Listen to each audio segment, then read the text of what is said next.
Over the last year, we've seen quite a bit of extreme weather across the country. So here's a look back now at some of the major weather events that affected Australia in 2018. 2018 began with Tropical Cyclone Joyce, which brought heavy rain to Western Australia and Perth's wettest January day in 18 years. I think it might flood soon. I think it's great. I really do. Beats the heat. But the heat continued and February rounded out the second hottest summer on record for Australia.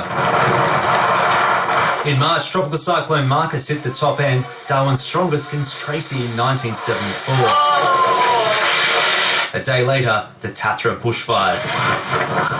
69 homes were destroyed on the New South Wales south coast. It's only material stuff, but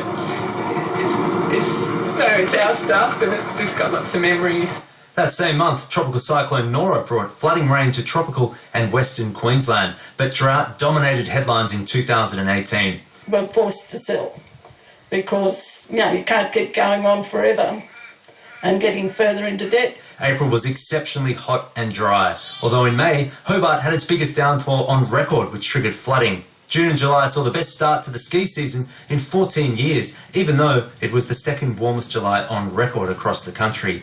And August rounded out the driest start to the year for half a century in New South Wales. The drought worsened further in September, which was the driest on record across the nation. Where did all this come from?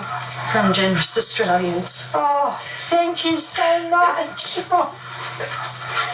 The drought continued, although finally rain arrived in October as a so-called green drought started to take shape. There were heatwaves and bushfires in tropical and central Queensland in November before Sydney got drenched.